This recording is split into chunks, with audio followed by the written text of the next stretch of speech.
Hello and welcome to Raising Digital Citizens 4 out of 5. Thanks for being with us. My name is Soren. This is Jessica. Hi. My partner and wife, and quite the expert on this subject, I'd say. Listen, we have gotten a lot of questions on a large variety of subjects, I gotta say, but we got quite some on the Netflix series called Adolescence that you may or may not have seen. If you have seen it, you will know what we talk about. If you haven't seen it, keep listening into this, because we won't reveal anything. We'll discuss some of the themes, I guess, because of these questions. So don't worry if you haven't seen it. But if you haven't, I would highly recommend that you do. Yes, wouldn't you? Absolutely. Yes, it's on Netflix, so yeah. It's very, very, very relevant to this topic, I would say. Yeah, and none of us are film critics, are we? I mean, well, I guess we're all a bit amateur film critics, but we all are, yes. Yeah,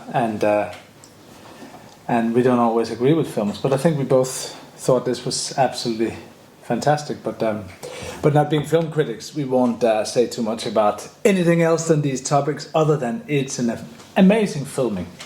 I mean, that struck me, the way it's. I think every episode is done in one cut. Mm-hmm, mm-hmm. The acting is just incredible. Mm-hmm. So, very courageous film. I also particularly like that it doesn't conclude.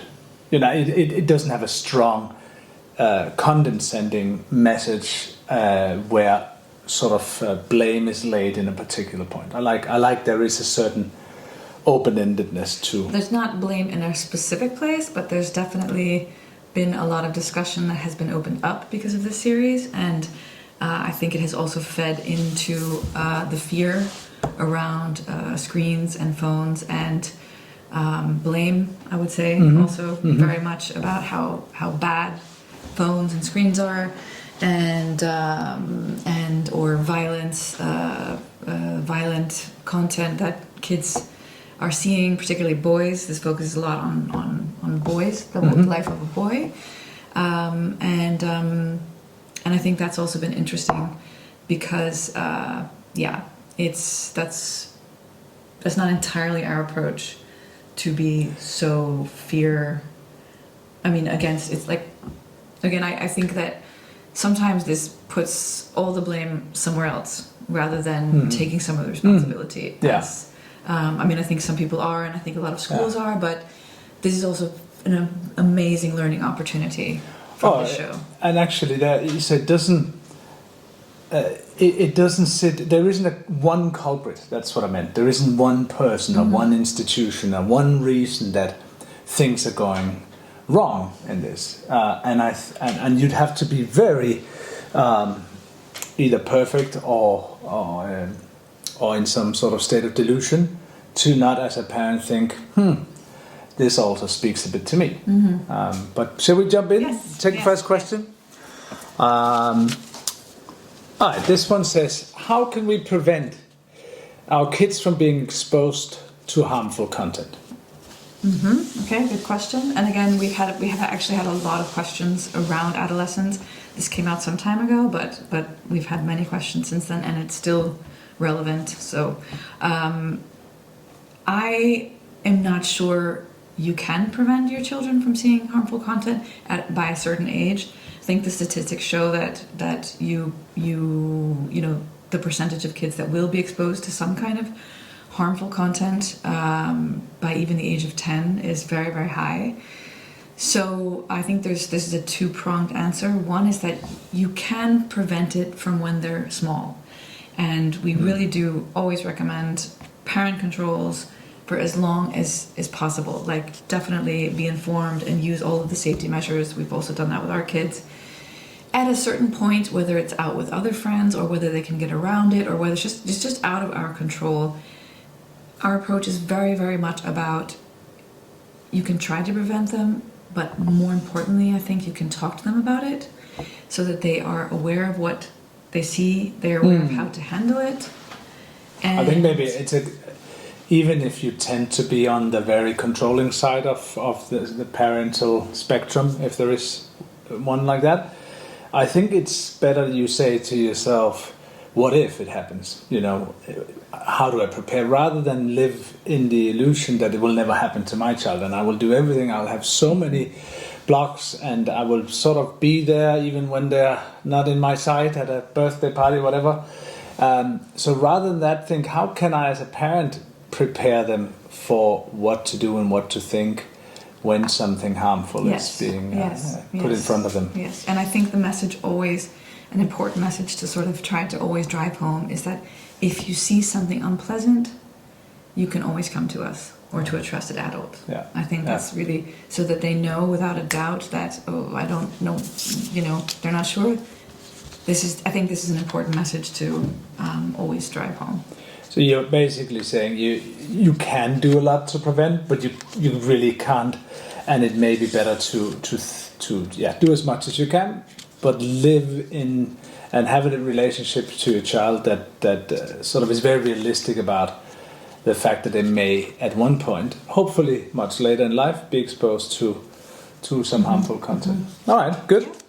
Okay, so should kids get training in schools seeing adolescence and violence or manosphere training? Okay, I understand this. So I know that there's been some schools that are actually showing adolescence, the show to kids in school, to sort of as an educational tool. And there's a big movement to train kids on like violence that they see online, or the manosphere, which is very much aimed at boys being like macho and treating girls in a certain way. So what do you think about, or should kids get this kind of training? I don't know I don't think the film is appropriate for all age groups as a training, and I think it's, you know, I think it requires a lot more than just shoving, a 4 or 5 episode Netflix in front of kids. So I think a lot of kids would have seen it, and I think, as with much that happens in a society, I think school should follow up. And if you see it at home with your kids, I think it's a great opportunity to take up some of the subjects that are raised in the film. I think that's a general thing with any film to do as parents, to just have a little debrief in a way with your kids afterwards. But whether it's good for schools, yes, if it's done as other subjects are being raised as well. Yeah, I would only add that I think that these kinds of things, one of the things that's very helpful is to do it in an inclusive way, meaning to learn from kids, right? And I think this is always our message across the board, is that it's not top down. It's not, now I'm going to teach you about this, because actually our kids know so much more about the manosphere and a lot of these things. We can help them with the human element, but they like learn from them. And I hear you say this a lot. So maybe I can, in my layman terms, try to explain what that meant. Are you saying, or as I hear you say, is that rather than, let's take adolescence, you see it, you say, okay, let's talk about that, and you as a parent start saying, okay, this is about this, and what do you do about this? Watch out, be careful, don't do that.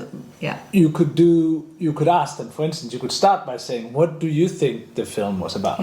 What, is that something you have experienced? Yes. Is that something, what would you do if you were so and so? That kind of questioning, rather than the very telling or sort of know-it-all attitude. Yeah, or very fear-driven, that sort of thing, I think. And like I'm coming at this from my own background, which would be the way I would have been talked to. So I see so what a difference it makes when you come at it with a curiosity and extraction from them and learning from them, and that's where I think the most powerful learning comes from. Yeah.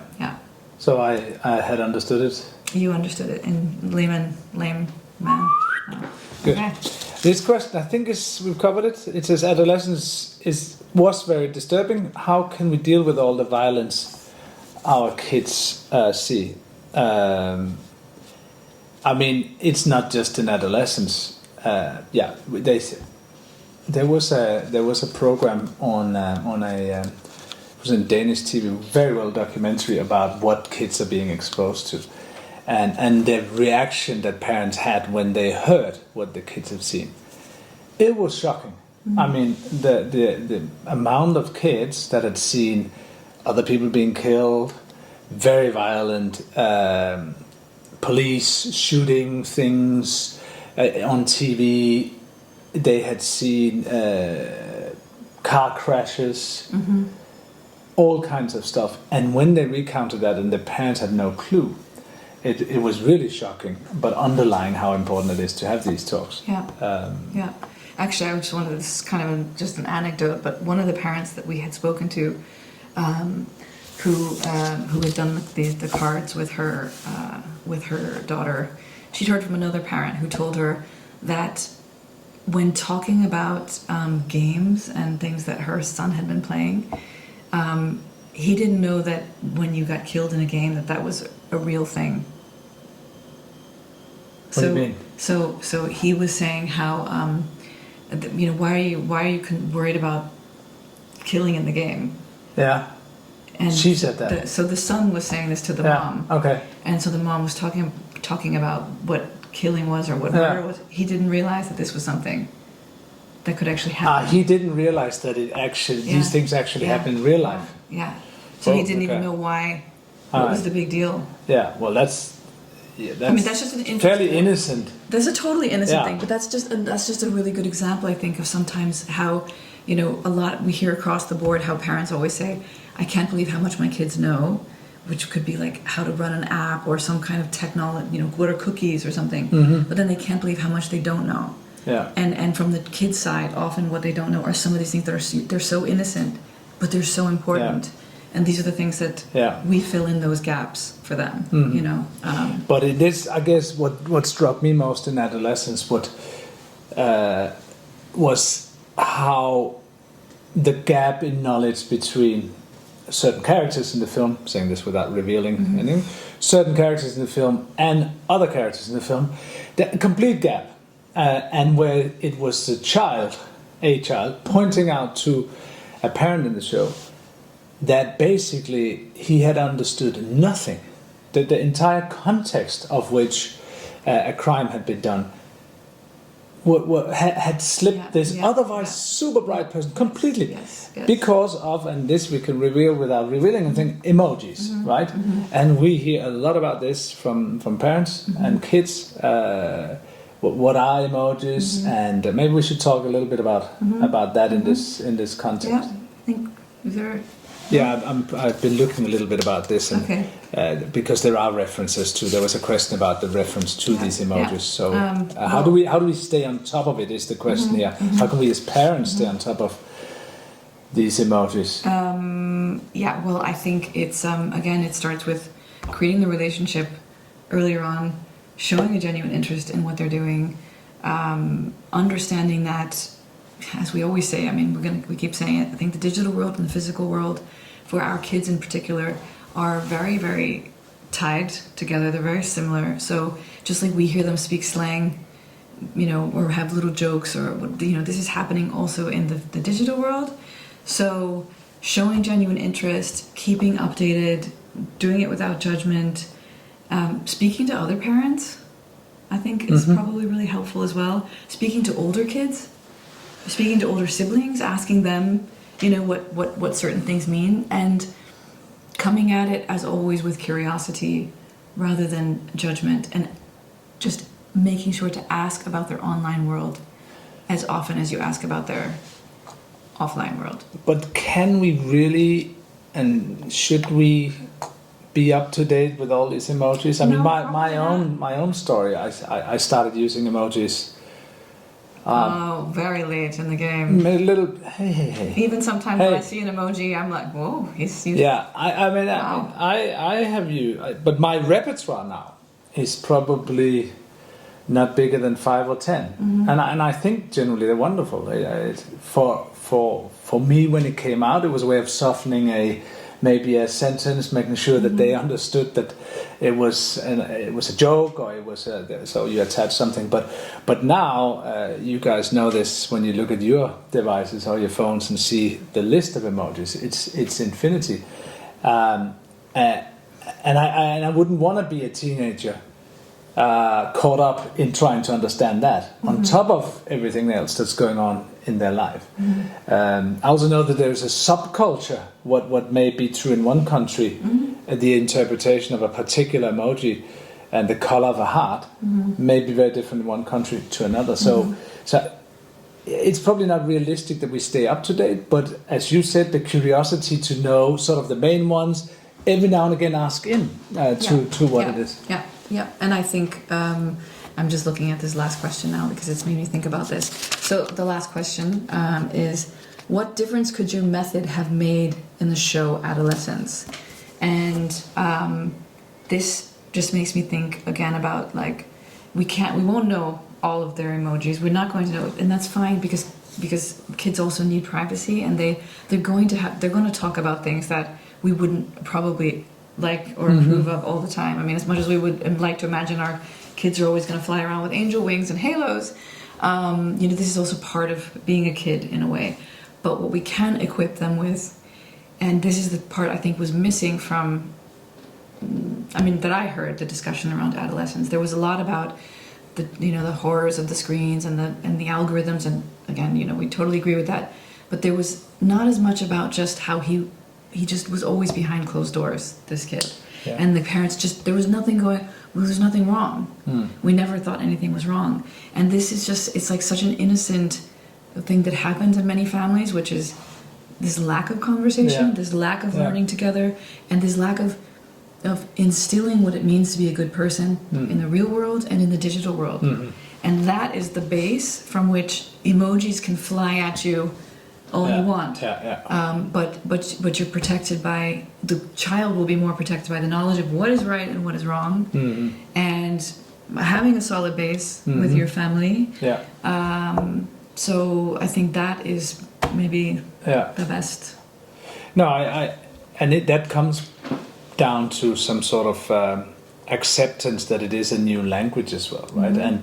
And we can't, as parents, just afford to be stuck in a world that didn't have emojis. It has entered our society.